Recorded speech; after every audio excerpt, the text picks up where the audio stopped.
guys! Welcome to my YouTube channel. Sama niyo ako, magluluto tayo ng tortang talong. Let's go! Saan ilagay ko sa dito? Iihaw ko siya. Iihaw natin.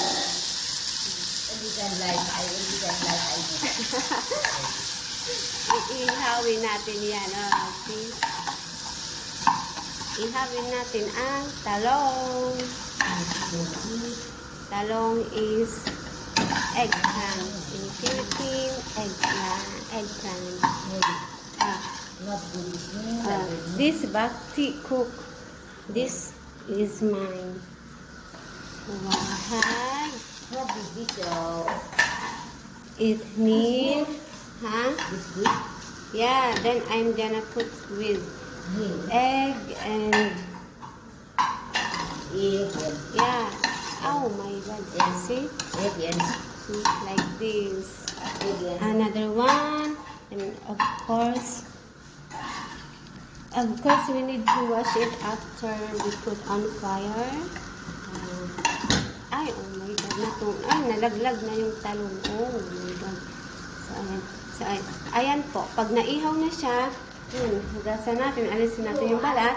Let's remove the skin of the eggplant. Later, see. So, ito na nga guys, at alisin na natin ang balat. Balat sa tinalupan. Ayan.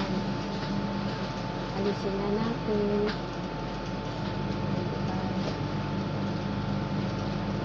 Naalis ko.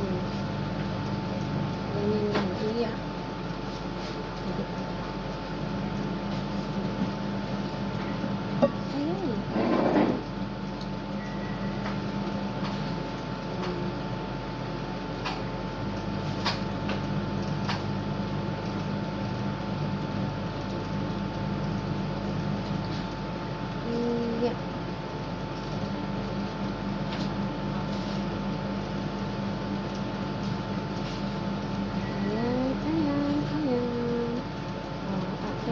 Hugasan natin siya.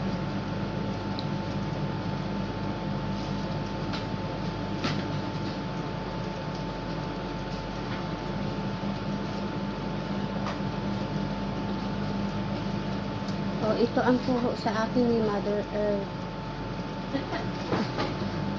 Mama, thank you sa pagturo. Mali yung sabi ng namin mo. Hindi kita tinuruan ng ganyan. Tanda ko si Mama nagturo nito.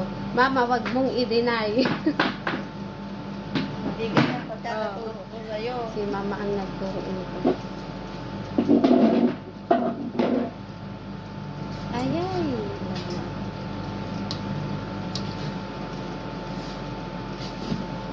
Alisin natin yung balat sa kinalupan.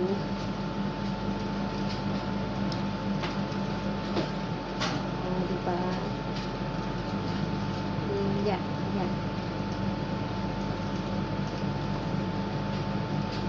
First time ko tong gawin dito sa Qatar. 2 years na ako. Ngayon ko rin siya nagawa. Ouch. Mainit. Mainit siya. Kanta-kanta tayo habang mainit. Ouch. Paano ba ay, i-follow nyo lang po yung YouTube channel ko, Mary Ann Portia, youtubechannel.com. Ano mo? Channel? Mary Ann, napanood mo na, diba? Mary Ann Portia at youtubechannel.com. So, ayan guys, mapapanood nyo yung mga ano doon. Di ko alam kung may kwenta ba yun. Panoorin nyo lang yun. Si Lisa ang naglilinis. Hi, Lisa! So, ayan na siya. Luto na. Ayan na yung result. And guys, I'm back. Welcome to my YouTube channel. So, ayan, natapos po ang ating nilutong tortang talong. So, ganun lang siya kadali. Thank you guys for watching, and follow my YouTube channel, Mary Ann Portia at youtubechannel.com, and kindly press the blue like button below and kindly subscribe also to my YouTube channel. Thank you guys. Bye.